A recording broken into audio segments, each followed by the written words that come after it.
Hello and welcome everybody to another episode of Books in Bytes. Today we're diving deep into Rick Atkinson's monumental work, The Guns at Last Light, The War in Western Europe, 1944-1945. That's right, and it's quite something. This is the final volume of his Liberation Trilogy.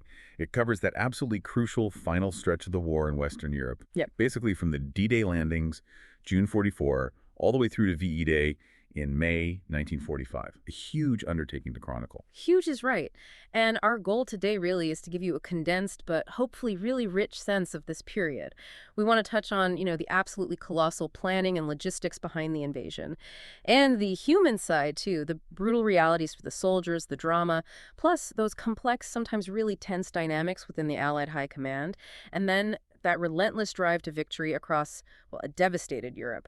It's a journey through key moments, surprising facts, really a shortcut to getting up to speed on this pivotal time. Exactly. And what Atkinson does so well, I think, is blend that grand strategy, the big picture, with these tiny, sometimes almost absurd details, the human moments that, really shape things for millions. It's not just dates and battles. Okay, so let's dive right in. The lead up to D-Day. Let's try and picture it. January 1944, the model room. Super secret. You've got senior officers, coats pulled tight. It's cold. And right there, Churchill with his cigar, Eisenhower, even King George VI. This is where Operation Overlord really takes shape. It was an operation on a scale never seen before. Oh, yeah. Deception was absolutely key. The British had this real knack for what they called cousinage, basically, clever trickery. They ran this amazing misinformation campaign through double agents, names like Garbo, Tricycle, sending hundreds, like 500 false radio reports. The aim, make the Germans think there were, 79 Allied divisions in Britain, when really it was closer to 52, a complete German hallucination, as Atkinson puts it. Wow. And part of that was that incredible story about Lieutenant Clifton James, the guy who looked exactly like Montgomery. They flew him out to Gibraltar, Algiers, had him wander around in public for days, just to convince the Germans Monty wasn't in England, so no invasion was coming soon. Sounds like something from a movie, doesn't it? It really does. But beyond the spying, the sheer logistics were, staggering. Think about this. Every vehicle landing in France needed waterproofing. Just one Sherman tank took 300 man-hours to get ready. 300. And the poor soldiers, their combat load was nearly 70 pounds. Way over the recommended limit. They even had these things called skunk suits, stiff, smelly things treated against poison gas. Shows you the fear, right? Absolutely. And the weather, the English Channel, always a factor. Eisenhower had that gut-wrenching decision to postpone Overlord by 24 hours. Lay, Mallory, and Ramsey gave these dire warnings. Reports say Ike just snapped Jesus at Montgomery. The pressure must have been unbelievable. Oh, immense. And that wasn't the only tension point. Charles de Gaulle, he was furious. He got presented with the invasion plan basically as a done deal, and he hated the Allied invasion money, called it your forged notes, counterfeit money. Said it was a violation of French sovereignty, something even the Germans hadn't done. He actually refused to record a radio broadcast, said, "I cannot follow Eisenhower."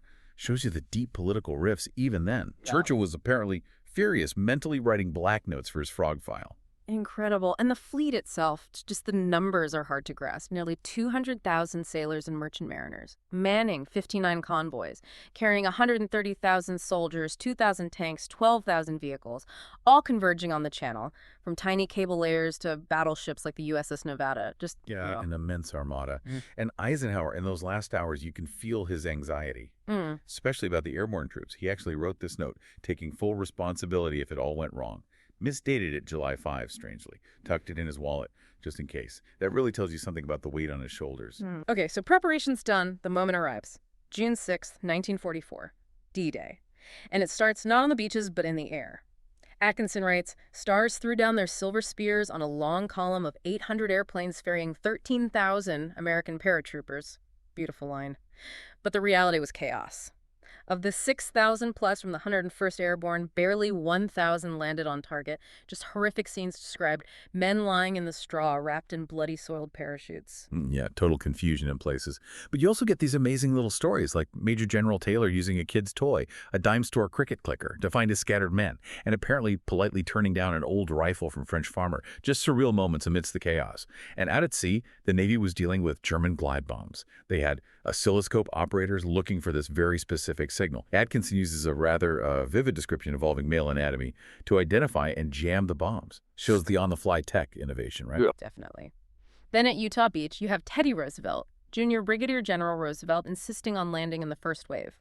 armed with just his pistol, one ammo clip, and a walking cane, even though they landed almost a mile off target. Incredible frontline leadership. It is. But then you contrast that with Omaha Beach. Just brutal.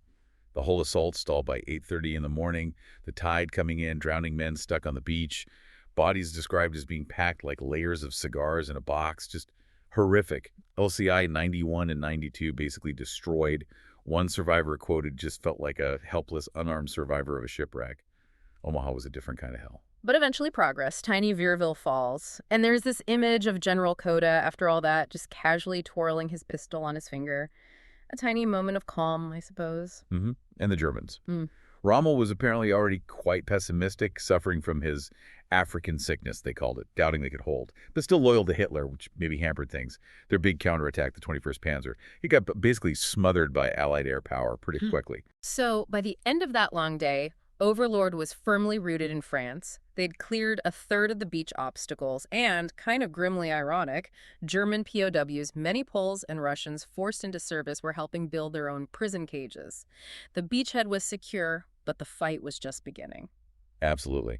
And as they pushed inland, the fighting in Normandy got incredibly vicious. Around Caen, the Canadians faced the 12th SS Panzer Division, nicknamed the Murder Division. They committed atrocities against Canadian prisoners, which then led to this awful cycle of atrocity and reprisal. Just brutal face-to-face fighting, a straight shootout, as Atkinson calls it. And Montgomery, meanwhile, was enacting his big strategy right, trying to draw the main German armored forces onto his British and Canadian flank on the left to basically make it easier for the Americans to push out on the right, towards the vital port of Cherbourg. A classic Monty plan, really. Calculated. Right. While all this is happening on the ground, back in Britain, they're facing a new terror, Hitler's V-1s. These flying torpedoes, Hitler apparently called them his cherry stones, they caused real panic.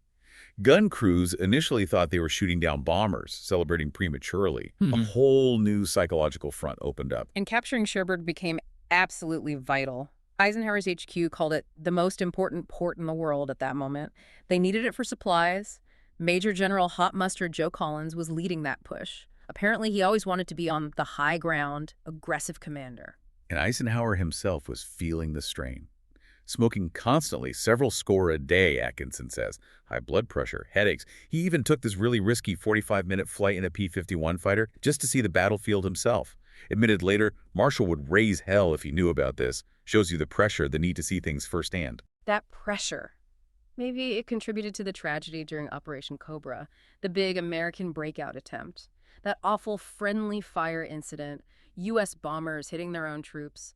Ernie Pyle, the war correspondent, was there, called it the most sustained, horrible thing I've ever gone through, just devastating. A stark reminder of war's chaos. Horrible. But despite that, Cobra did work eventually. The American momentum really picked up. Suddenly, GIs are riding tanks, Russian style, perched on the hulls. They figured out how to bust through those hedgerows much faster. They take Coutance, than avalanches. And crucially, the bridge over the Saloon River there is unaccountably still intact. That opened the door right into Brittany. The breakout was on. And you get these scenes of French liberation, civilians ecstatic, heap, heap, hooray, sharing calvados, but also that darker side, the rough justice for collaborators. Women having their heads shaved, crude swastikas painted on them, or stripped, pelted with garbage. Liberation wasn't always pretty. No, it wasn't. And the politics were always simmering. De Gaulle's entry into Paris. Atkinson notes he barely mentioned the Americans, British, Canadians, Poles, the Allies who'd sacrificed over 50,000 lives since D-Day to make that moment possible. It really highlights those nationalistic undercurrents. And the cost to France itself was immense. Nearly 600 Norman villages basically destroyed, needing total reconstruction, and those Allied bombs dropped on occupied France. Estimates are between 50,000 and 67,000 French civilians killed. An awful price for liberation. Yeah, a terrible paradox. Meanwhile, further south, you had Operation Dragoon, the invasion of southern France. Started with its own drama. Rear Admiral Don Moon apparently had a breakdown, acute depression, begged to postpone it, and Churchill, watching the landings, supposedly quipped that the book he was reading was a lot more exciting than the invasion of southern France. A very Churchill thing to say. Typical. But as the main armies pushed east, the grind really set in, the sheer psychological toll. They were using Blue 88's sodium and metal just to knock out exhausted soldiers so they could sleep. Atkinson quotes someone saying, No infantryman can survive psychologically very long unless he's mastered the principle that the dead don't know what they look like. Just brutal realism. Absolutely. And alongside the fighting, the high command drama continued. That endless debate, especially between Eisenhower and Montgomery. Monty gets promoted to field marshal. Churchill makes some dry comment about putting it in proper perspective. Patton despised Monty, called him impudent and disloyal, and Eisenhower privately called Montgomery a psychopath. These weren't just strategic disagreements, they were deeply personal. It was Ike's constant struggle, managing these huge egos. And their headquarters, Esche moves to Versailles. The Triumphant Palace Hotel. Talk about contrast. They're eating K rations for lunch, but served on white linen with crystal glasses. In the same room where the Treaty of Versailles was signed. History everywhere. Yeah, quite the image. And Paris, even liberated, was a logistical headache. The U.S. Army's Communication Zone, COMZ, took over 315 hotels, 3,000 other buildings. French officials actually complained the Americans wanted more than the Germans had. There was even a cigarette shortage so bad that Eisenhower started rolling his own, just to show solidarity. Small detail, but telling. Then the fighting enters Germany itself. The Hürtgen Forest, often the first German city to fall, absolutely savage fighting. The 28th Division, the Bloody Bucket, took terrible losses, filled with green replacements, many not even trained infantry. Ernest Hemingway was there, famously suggesting they should just shoot them as soon as they got out of the trucks to save trouble. Grim humor, but shows how bad it was. Yeah. And once Aachen fell, you get these slightly bizarre occupation rules. Like banning carrier pigeons. They were compiling lists of known pigeoneers, had a falconry unit on standby in England. Seems almost comical now, but they were deadly serious. Eisenhower himself just sounded weary by this point, calling it a long, hard, dreary piece of work. You could feel the exhaustion setting in. And commanders like General Hodges, First Army, known for just pushing straight ahead, apparently sacked an officer who asked for leave because his son had just been killed. Shows the incredible, maybe inhuman pressure. And just when it seemed the Germans were broken, bam, December 16, 1944, the Battle of the Bulge. A massive, totally unexpected German offensive. Starts at 5:30 a.m. sharp. Sheets of flame leap from the German gun pits. Goo, that sound. The screaming Mimi shriek of the Nebelwerfer rockets. Rounds like railroad spikes. Complete shock. Total shock. Even top commanders were rattled. General Hodges, the First Army commander, apparently had a sort of breakdown for a couple of days, just put his head on his arms. Rumors flew that he'd almost went to pieces. Shows the sheer impact of that surprise attack. But Eisenhower, this is where his leadership really shone, wasn't it? He stepped in, calm nerve, demanded positive concerted action. He held it together. Absolutely. And then there's Patton, classic Patton. Instantly ready to pivot his whole Third Army north, famously promised he could turn them an attack in 3 days, which he did. Incredible logistical feat, incredible determination. And the defense of Bastogne. Legendary. Brigadier General McAuliffe surrounded gets the German demand to surrender. His reply, nuts, just perfect. But conditions were awful. Wounded lying in sawdust in a church, using scavenged cognac for pain relief. Incredible resilience. But also more atrocities. Pieper's SS troops, cornered at La Glace, holding U.S. prisoners. Piper's chilling explanation, we're eliminating the communist menace, just shows the fanaticism. And the cold was brutal. Descriptions of loading frozen bodies onto trucks like big logs of wood. Just horrific. And even then, Montgomery couldn't resist. Claimed he tidied up the mess, implied Bradley wasn't up to it, that Ike now saw that. The rivalries never stopped, did they? Seems not. So the Bulge is eventually pushed back, and the final push into Germany begins. Which brings us to the bombing campaign. Controversial then. Controversial now. You had the British, under Butcher Harris, doing area bombing, basically flattening cities. He had his blue book of destruction. Versus the American idea of precision bombing. Though General Spaatz admitted it was precision in a relative, not a literal sense, they often missed, hit city centers anyway. General Hap Arnold's quote is chilling. The way to stop the killing of civilians is to cause so much damage and destruction and death that the civilians will demand that their government cease fighting. Grim logic. Very grim. And it had a devastating effect. Berlin, for instance.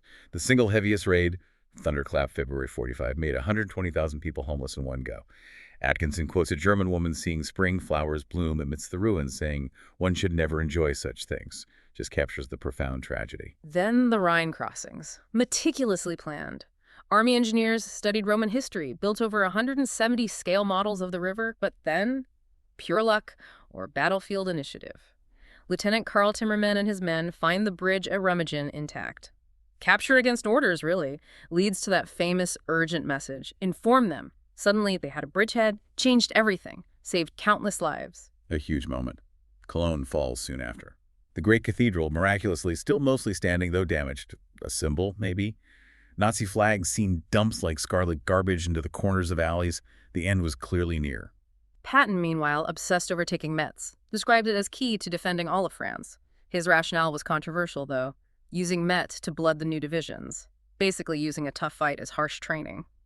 That was Patton. And the scale of victory became apparent. The Ruhr Pocket encirclement, they captured 323,000 German soldiers, including 24 generals. That's more prisoners than at Stalingrad or in North Africa. The German army in the west was disintegrating. And then the discoveries. Advancing troops stumble upon the Merker salt mine, find 250 tons of gold, $500 million worth of stolen art, just incredible amounts of loot. Patton joked about what should happen to anyone caught stealing it.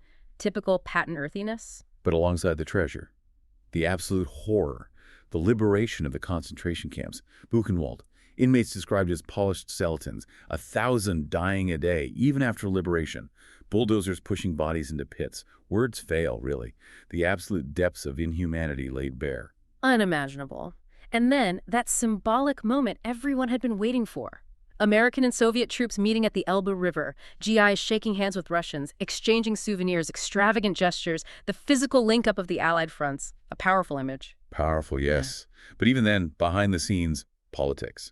At the Yalta conference earlier, George Marshall almost resigned. He confronted the British chiefs about their constant carping, about Montgomery still wanting overall command. Shows how fragile that alliance could be right to the end. Incredible. But they held it together. The German surrender finally comes. In rhymes. And Churchill's famous line really sums up the whole Allied experience, doesn't it? There is only one thing worse than fighting with allies, and that is fighting without them. So true. It really is. And looking back at the whole campaign, the sheer cost is just staggering. 134,000 American casualties, 91,000 British, Canadian, Polish. Those 586 Norman villages utterly destroyed. It really makes you think, doesn't it? When you see the immense sacrifice, but also the clashes of ego, the national interests, what does it teach us? What does it mean for how we face big global challenges together today, dealing with those same human factors, those same pressures of cooperation and command? It's a big question Atkinson leaves you with. A very big question and a powerful place to end. Thank you for joining us on this deep dive into Rick Atkinson's The Guns at Last Light. We hope this gave you some real insight into that final, fateful year of the war in Europe.